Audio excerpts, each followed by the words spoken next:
राष्ट्रिय पाठ्यक्रम प्रारूप 2076 विद्यालय शिक्षा। नेपालमा विद्यालय शिक्षाको राष्ट्रिय पाठ्यक्रम प्रारूप पहिलो पटक विक्रम सम्वत 2063 साल माघ 25 गते तयार भयो। विक्रम सम्वत 2071 साल असार 30 गते राष्ट्रिय पाठ्यक्रम प्रारूप 2063 परिमार्जन गरिएको थियो।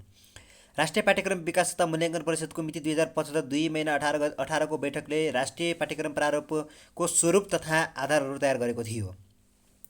परिषदको 2075 5 महिना 2 गतेको बैठकले प्रारम्भिक बाल विकास र शिक्षादेखि कक्षा 12 सम्मको पाठ्यक्रम संरचना सिफारिस गरेको थियो।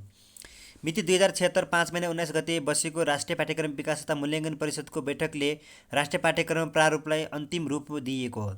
नेपाल सरकार शिक्षा विज्ञान तथा प्रविधि मन्त्रालयको मिति 2076 5 महिना 20 गतेको निर्णयबाट स्वीकृति भएको हो।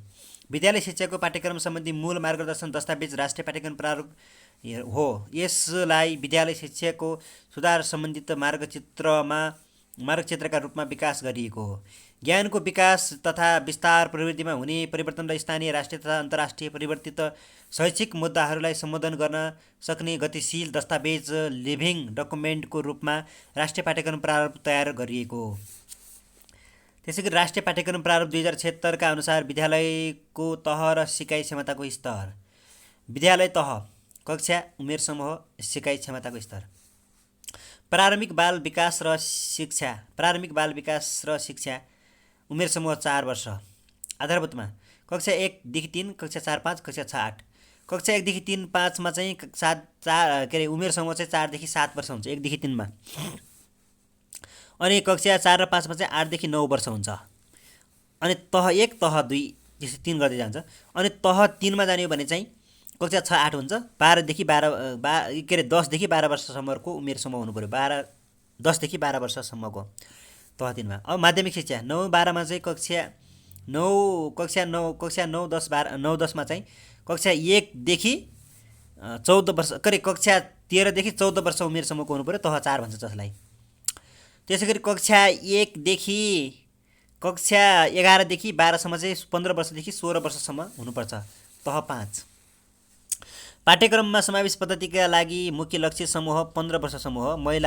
1 महिला 2 अपाङ्गता भएका बालबालिका, 3 दलित बालबालिका, 4 सीमान्तकृत र पिछडिएका जनजाति, 5 विभिन्न भाषाभाषी बालबालिका, 6 मा सडक बालबालिका, अनि 7 मा चाहिँ श्रमिक बालबालिका, 8 मा चाहिँ बेचबिखनमा परि उद्धार गरिएका बालबालिका, 9 मा चाहिने रहेको छ दैविक प्रकोप पीडित बालबालिका, 10 मा रहेको छ द्वन्द्व पीडित बालबालिका, 11 मा यौन शोषित तथा दुराचार घरिसित बालबालिका, 12 मा गरिबको रेखामुनि रहेका परिवारका बालबालिका, 13 मा रहेको छ कामदार र मौजुदका बालबालिका, 14 मा जेलमा रहेका बालबालिका, 15 कुष्ठरोगी र अन्य सङ्क्रमण रोगग्रस्त बालबालिका। अब हामीले 2.4.2 विद्यालय तहका स्थानीय पाठ्यक्रमको बारेमा पढ्छौँ। स्थानीय पाठ्यक्रमको अवधारणा। स्थानीय सरकारवालाको आवश्यकता चाहना र उनीहरूकै सहभागितामा स्थानीय विषयवस्तुलाई समावेश गरी निर्माण र कार्यान्वयन हुने पाठ्यक्रम नै स्थानीय पाठ्यक्रम हो। स्थानीय ज्ञान सिप र प्रवृत्तिलाई समेटी तयार पारिएको पाठ्यक्रमलाई नै स्थानीय पाठ्यक्रम हो, जसले स्थानीयतालाई जोड दिन्छ। स्थानमा आधारित शिक्षाको सिद्धान्त प्लेस बेस्ड एजुकेसन थ्योरीले वातावरण तथा ग्रामीण जनजीवनको संरक्षणका लागि समुदायलाई सचेत र सक्रिय बनाउन स्थानीय ज्ञानलाई विद्यार्थी सामु फरक ढङ्गले राख्न स्थानीय पाठ्यक्रम निर्माण गर्ने कुरामा जोड दिन्छ।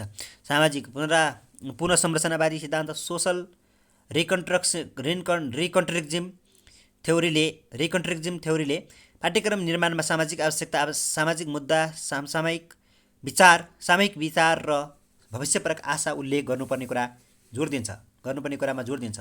मेन कन्सेप्ट भनेको स्थानीय परिवेशलाई सम्बोधन गरेर तयार गरिएको पाठ्यक्रमलाई स्थानीय पाठ्यक्रम भनिन्छ, जसमा स्थानीय आवश्यकता, स्थानीय विषयवस्तु र स्थानीय विज्ञतालाई दिएको हुन्छ। स्थानीय पाठ्यक्रमका पक्षहरू। अब स्थानीय पाठ्यक्रम स्थानीय समुदायको आवश्यकतालाई पहिचान गरी विकास गरिएको पाठ्यक्रमलाई मात्र स्थानीय पाठ्यक्रम भन्न सकिन्छ। स्थानीय पाठ्यक्रम निर्माणका क्रममा सुझाव सङ्कलन गर्नका लागि स्थानीय जनप्रतिनिधि अनि विभिन्न क्षेत्रका स्थानीय विज्ञ अनि शिक्षक, विद्यार्थी, विद्यालय व्यवस्थापन समितिका पदाधिकारी अनि अभिभावक आदिसँग स्थानीय तह, वाडा, बस्तीहरू समावेश गरी समूहगत तथा व्यक्तिगत छलफल, अन्तर्क्रिया, प्रश्नोत्तर तथा निश्चित समुद्र केन्द्रित छलफल फोकल ग्रुप डिस्कसन गर्नुपर्छ। अनि खमा रहेको छ स्थानीय विषयवस्तु। स्थानीय विषयवस्तु स्थानीय पाठ्यक्रम हुनका लागि स्थानीय पाठ्यक्रम हुनका लागि जुन समुदायका जुन समुदायका लागि पाठ्यक्रम बनाइएको हो त्यस समुदायका आधारित स्थानीय ज्ञान प्रविधि हुन जरुरी छ। यसमा मातृभाषा, स्थानीय भाषा, सांस्कृतिक ऐतिहासिक विषयवस्तु स्थानीय मध्येबाटै विषयवस्तु समावेश गर्न सकिन्छ, तर ती विषयवस्तु स्थानीय समुदायसँग सम्बन्धित हुनुपर्छ। त्यसैगरी स्थानीय सहभागिता र विज्ञता। स्थानीय पाठ्यक्रम विकास तथा कार्यान्वयन प्रक्रियामा स्थानीय समुदायमा रहेका व्यक्तिहरूको सहभागिता अनिवार्य हुन्छ। यसमा उनीहरूकै विज्ञताको प्रयोग गरिन्छ। पाठ्यक्रम विकास स्थानीयको सहभागितालाई पाठ्यक्रम विकास तथा परिमार्जन सुझाव दिने कार्यमा पाठ्यक्रम लेखनमा विशेषज्ञको रूपमा विभिन्न स्रोत, साधन र सूचना उपलब्ध गराउने सूचना सम्प्रेषणका रूपमा विज्ञताको उपयोग गर्न सकिन्छ। स्थानीय पाठ्यक्रमको चरण 7 चरण। स्थानीय पाठ्यक्रम भनेको पनि राष्ट्रिय पाठ्यक्रमको एक अंश भएकाले यसको ढाँचा र स्वरूप सामान्यतया राष्ट्रिय पाठ्यक्रमकै रूपमा राख्ने गरिन्छ। तथापि स्थानीय ज्ञान सिपको उपयोग गरी फरक ढाँचा हुँदा पनि आपत्ति हुँदैन। 1. आवश्यकता पहिचान। 2. सक्षमता उद्देश्यको निर्धारण। 3. विषयवस्तुको छनौट। 4. कक्षागत सिकाइ उपलब्धि निर्धारण। 5. शिक्षण विधि र प्रक्रिया निर्धारण। 6. विद्यार्थी मूल्याङ्कन। 7. समय निर्धारण। पाठ्यभार।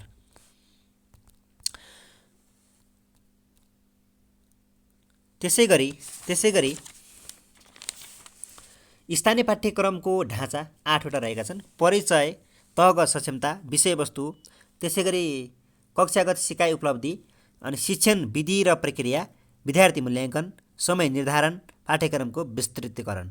स्थानीय पाठ्यक्रमको सम्भावित विषय क्षेत्र जस्तो मातृभाषा, संस्कृत, सामाजिक विविधता, इतिहास, सांस्कृतिक सम्पदा पुरातत्व, भूगोल, प्राकृतिक सम्पदा र तिनको सदुपयोग, परम्परागत तथा प्रचलित स्थानीय सिप तथा कला, स्वास्थ्य, सरसफाइ, वातावरण संरक्षण, विविध। स्थानीय पाठ्यक्रम र केन्द्रीय पाठ्यक्रम बीच फरक। आधार राष्ट्रिय पाठ्यक्रम, स्थानीय पाठ्यक्रम। उद्देश्य व्यापक दायरा राष्ट्रिय पाठ्यक्रम अनि स्थानीय पाठ्यक्रम विशिष्टीकृत दायरा। अवधारणा सिद्धान्तमा आधारित हुन्छ राष्ट्रिय पाठ्यक्रम, व्यवहारमा आधारित। अब आधार सबै समग्रमा आधारको बारेमा पहिले सुरुमा।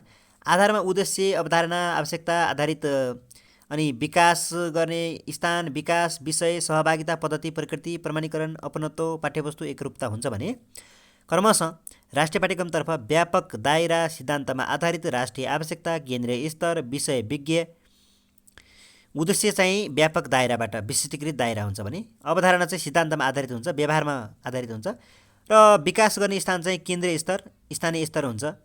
स्थानीय स्तरमा विकास विषय विज्ञबाट हुन्छ अनि स्थानीय विज्ञ, अनि विषय अनिवार्य विषयमा परम्परागत अवधारणा केन्द्रीय हसोचबाट निर्देशित हुन्छ। ऐच्छिक विषय आधुनिक धारणा स्थानीय सोच अनुरूप।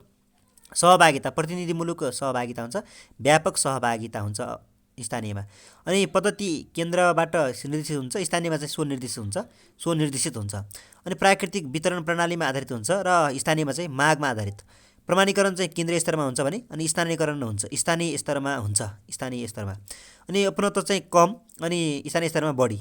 पाठ्यवस्तु चाहिँ स्थानीय परिवेशमा सान्दर्भिक नहुन सक्ने, तर सान्दर्भिकता चाहिँ स्थानीय स्तरमा चाहिँ फेरि स्थानीय पाठ्यक्रम चाहिँ सान्दर्भिक उपयोगी र ग्राह्य हुने। अनि एकरूपता चाहिँ हुन्छ राष्ट्रिय पाठ्यक्रममा भने स्थानीय पाठ्यक्रममा हुँदैन।